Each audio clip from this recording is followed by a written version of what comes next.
Hi, welcome back to Truth Tellers. I'm Sharon, your host and narrator. Today's story will shake you to your core.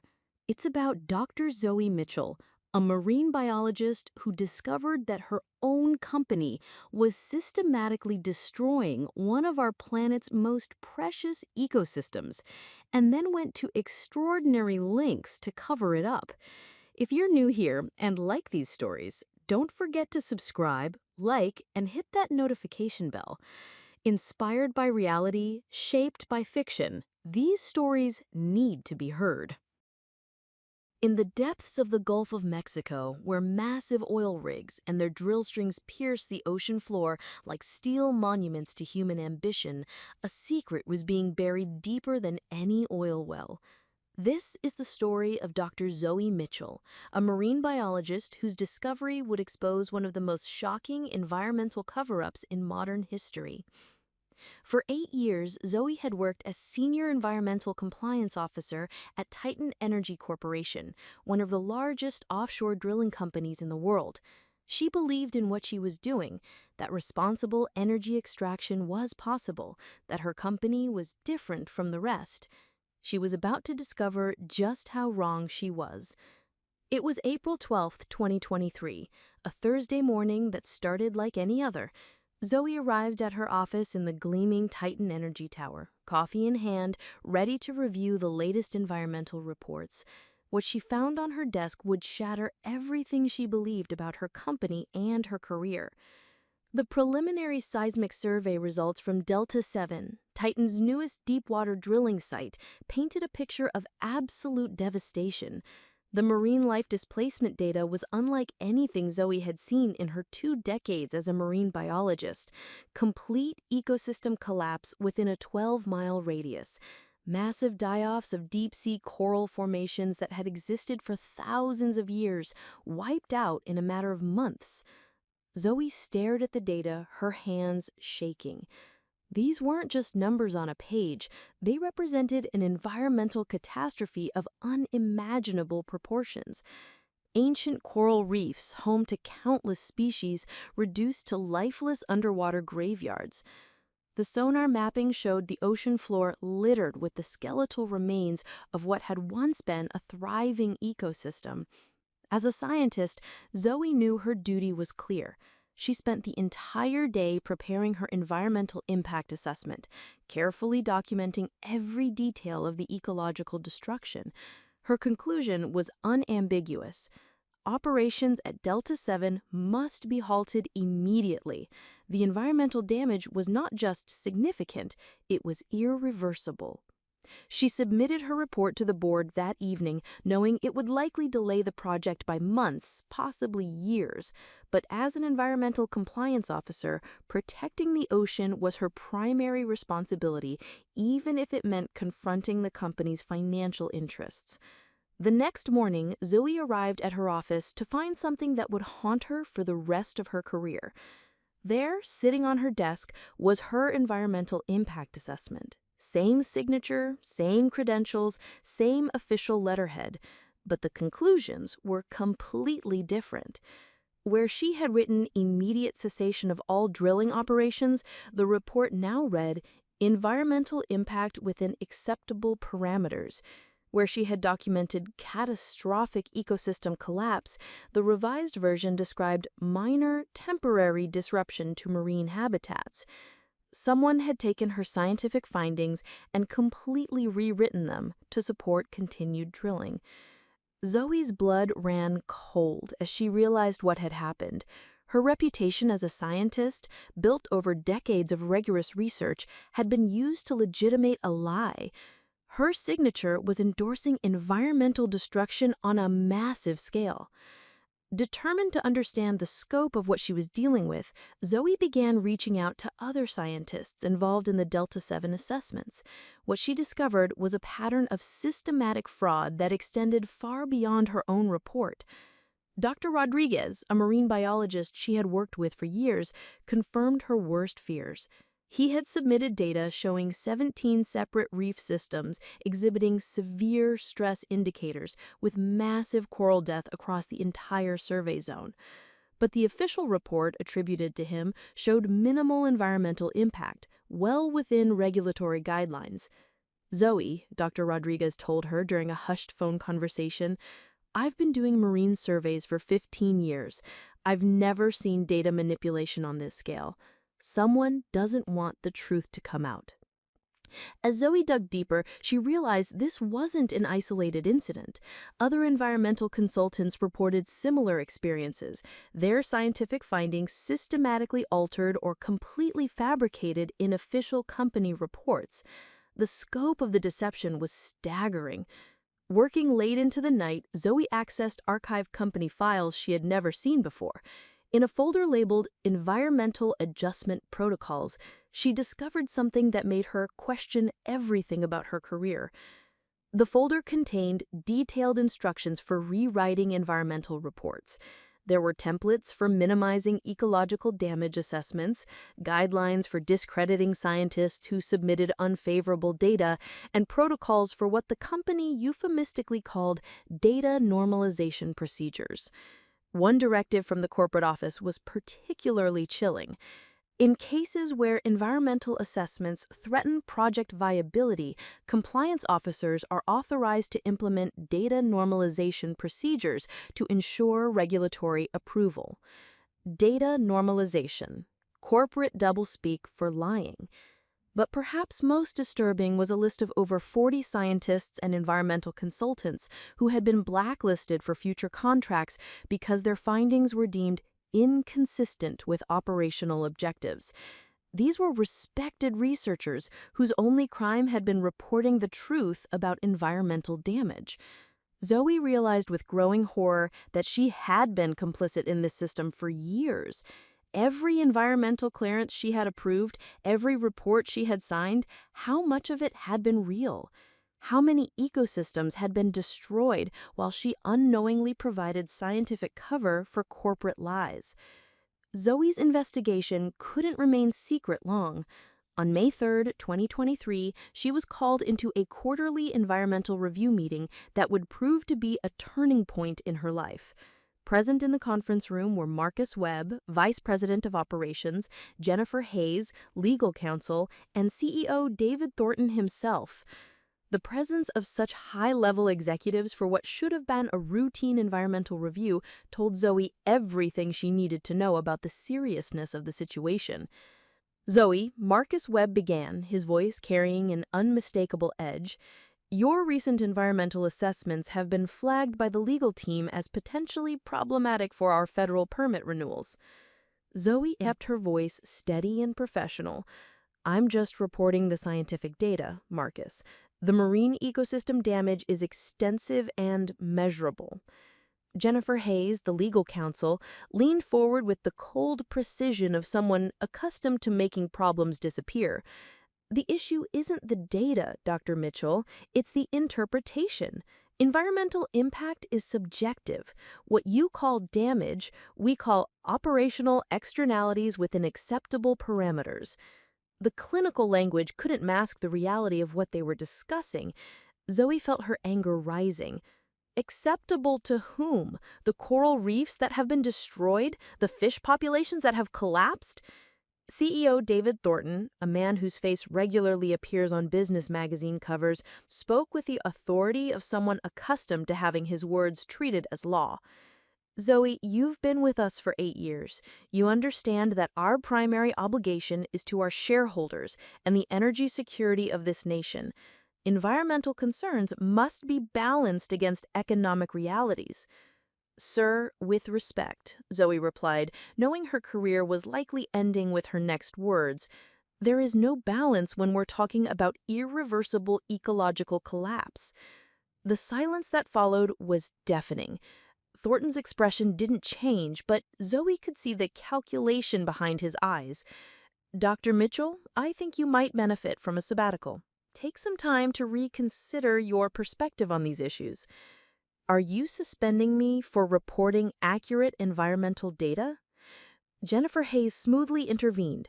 "We're offering you a paid leave of absence to review your methodologies and ensure they align with industry standards." The message was clear: conform or face the consequences. But Zoe was past the point of backing down. She had seen too much, learned too much about the systematic destruction being carried out in the name of energy production. If Titan Energy thought a few veiled threads would silence her, they were about to learn otherwise. On the night of May 10th, 2023, Zoe made a decision that would either vindicate her or destroy what remained of her career. Using her access card, not yet deactivated since she was technically on administrative leave, she entered the Titan Energy building well after midnight. The parking garage was eerily quiet, lit only by harsh fluorescent lights that cast long shadows between the concrete pillars. Zoe knew the building's security patterns from years of late nights. She had exactly 90 minutes between the guards' rounds to access the executive floors and find the evidence she needed. Her heart pounding, she climbed 15 flights of emergency stairs to avoid the elevator cameras. Each step felt like a point of no return, but the image of those dead coral reefs drove her forward. The executive server room was exactly where she remembered it. As Zoe accessed the system, she discovered email exchanges that revealed corruption on a scale she had never imagined. The correspondence between CEO David Thornton and EPA Regional Director Thomas Parker read like a criminal conspiracy. Tom, Thornton had written, regarding the Delta 7 environmental assessment, we'd appreciate your continued flexibility on the marine impact protocols. As discussed, the consulting contract for your retirement position remains available. Parker's response was equally damning. David, environmental assessments can be interpreted various ways. I'm confident we can find mutually acceptable language for the permit approval. There were dozens of similar exchanges, regulatory officials being offered lucrative consulting positions, speaking fees, and board appointments, all contingent on approving environmental permits despite catastrophic ecological damage. The entire federal oversight system had been compromised by corporate money. Zoe printed everything she could find, her hands shaking as page after page of evidence emerged from the printer. This wasn't just corporate negligence, it was systematic corruption of the agencies meant to protect the environment. The sound of approaching footsteps in the hallway sent Zoe into panic mode. Security had detected her presence, and she barely managed to escape through a service exit, clutching the printed evidence that could expose the entire conspiracy. Within 48 hours, Zoe received her official termination notice for security violations, but she had what she needed to fight back. Zoe's first instinct was to work within the system. Surely when federal investigators saw the evidence of corruption and environmental destruction, they would act swiftly to protect the public interest. She was about to learn how just naive that assumption was. On May 18, 2023, Zoe called the EPA Inspector General's Whistleblower hotline, her voice steady despite the magnitude of what she was reporting. I have documented evidence of environmental data falsification, bribery of federal officials, and conspiracy to conceal ecological damage from deep-water drilling operations. The response from the IG representative was professional but concerning. Those are serious allegations, Dr. Mitchell. Are you prepared to provide sworn testimony and documentary evidence? Yes, Zoe replied without hesitation, but I need protection assurances. Titan Energy has extensive political connections, and I've already been terminated for investigating these issues. What came next was a crushing blow to Zoe's faith in the system she had devoted her career to serving. Dr. Mitchell, I need to inform you that we've received several reports about your credibility and mental state from Titan Energy's legal department. They've suggested that you may be experiencing professional burnout and making unfounded accusations. Zoe was stunned into silence. Somehow, Titan Energy knew she would try to blow the whistle and had preemptively poisoned the well by attacking her credibility with federal investigators. The company hadn't just corrupted environmental data, they had compromised the very agencies meant to investigate corporate wrongdoing. We take all reports seriously, but we also must consider source reliability. Perhaps you should consult with legal counsel before proceeding. The call ended with Zoe realizing that the institutional capture was more complete than she had ever imagined. If the regulatory system itself was compromised, she would need to find another way to expose the truth: going public. With traditional channels blocked, Zoe made the decision to take her story directly to the public. In early June 2023, she agreed to an interview with an investigative journalist, knowing that going public would make her a target, but believing that the story was too important to remain buried. Sitting across from the reporter, Zoe laid out her evidence with the methodical precision of a scientist presenting research findings. For 8 years, I believed I was protecting the environment while working for an energy company. What I discovered is that Titan Energy has systematically falsified environmental impact reports, bribed federal regulators, and covered up ecological disasters that will affect our oceans for generations. The journalist, experienced in investigating corporate malfeasance, pressed for specifics. Those are extraordinary claims. What evidence do you have to support these allegations? Zoe opened her folder of documents, the same evidence she had risked everything to obtain. I have internal company documents showing data manipulation protocols, email communications between executives and EPA officials discussing quid pro quo arrangements, and scientific reports that were completely rewritten to hide environmental damage. But Titan Energy's response was swift and predictable. Titan Energy has issued a statement characterizing you as a disgruntled former employee with a history of mental health issues. How do you respond to those claims? Zoe felt her anger flare. That's exactly their playbook. Attack the messenger when you can't dispute the message. Every document I've provided is authentic. Every email is verifiable. The environmental damage is measurable and ongoing. Her media appearances generated significant public attention, but they also triggered a response from Titan Energy that would test every ounce of Zoe's resolve. The retaliation began almost immediately after Zoe's first television interview aired. What followed was a coordinated campaign of harassment and intimidation designed to break her spirit and silence her revelations. Her phone rang constantly with anonymous threatening calls. Someone leaked her personal address, and threatening letters began arriving at her home daily. Professional colleagues who had worked with her for years suddenly stopped returning her calls. But the psychological warfare was perhaps even more devastating than the direct threats. News articles began appearing that questioned her mental stability and professional competence. Blog posts suggested she was seeking publicity to revive a failing career. Social media accounts spread rumors about her personal life and financial situation.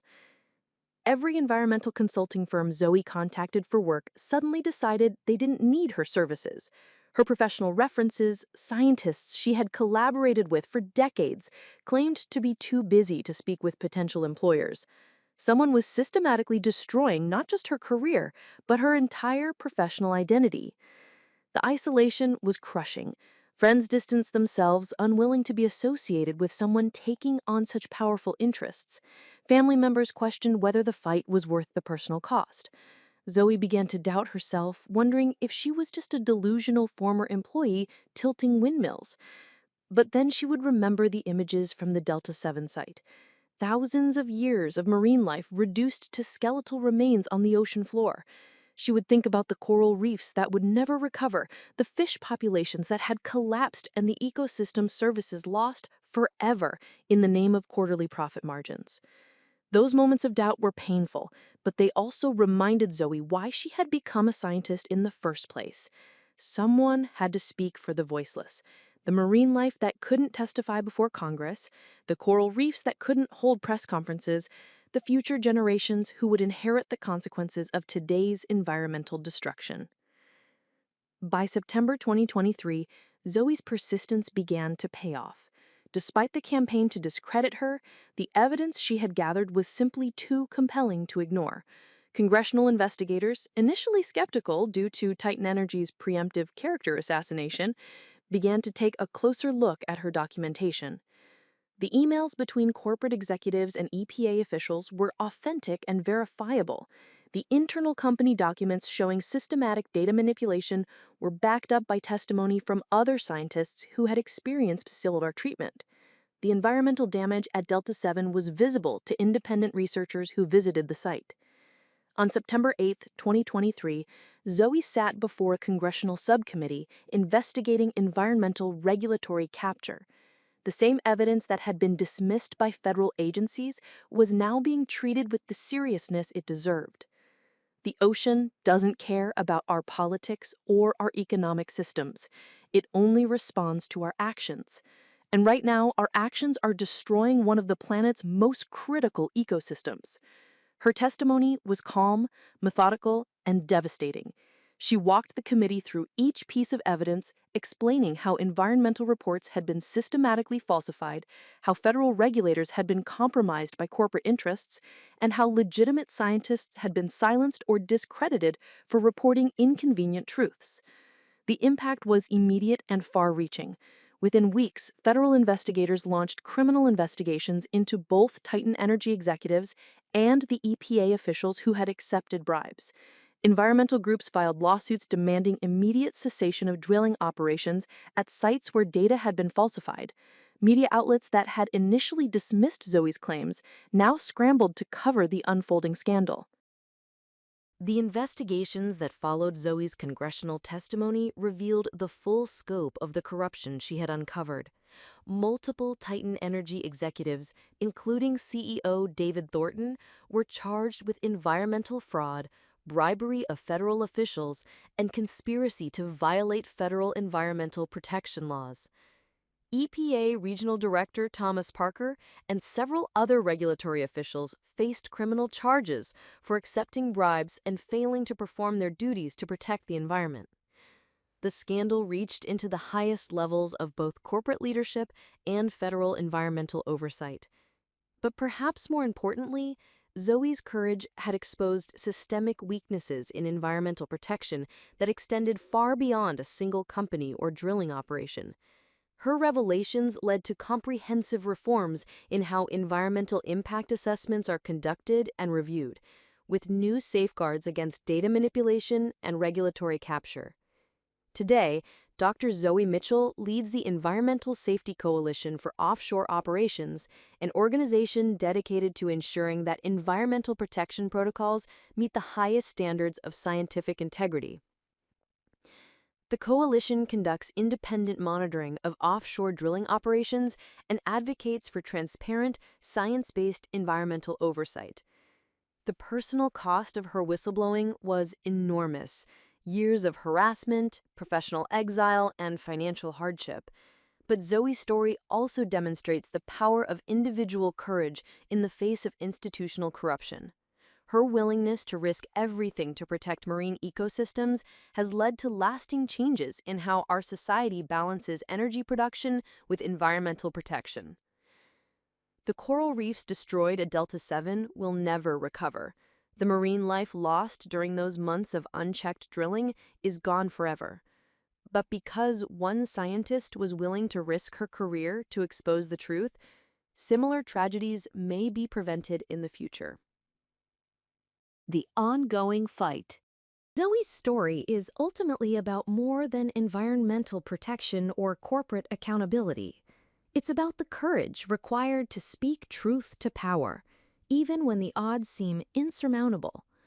It's about the responsibility we all share to protect the planet for future generations, even when doing so comes at great personal cost. In a world where corporate interests often override environmental protection, where regulatory agencies can be compromised by the very industries they're meant to oversee, whistleblowers like Zoe Mitchell represent our last line of defense against ecological disaster. Her message is clear: environmental protection requires eternal vigilance. It demands individuals willing to sacrifice their careers, their reputations, and their personal security to defend ecosystems that cannot defend themselves. The Gulf of Mexico still bears the scars of decades of drilling operations, many conducted with insufficient environmental oversight.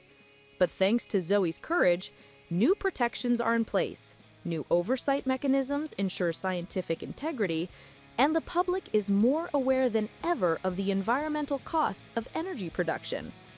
The deep-water files that Zoe risked everything to expose serve as a permanent reminder that in the battle between corporate profits and environmental protection, the truth will always find a way to surface, if there are people brave enough to bring it into the light. Her story continues to inspire environmental scientists, regulatory officials, and ordinary citizens who understand that protecting our planet sometimes requires extraordinary personal sacrifice. In the end, Zoe Mitchell's legacy is not just the reforms she achieved or the criminals she exposed, but the proof that one person's courage can indeed change the world.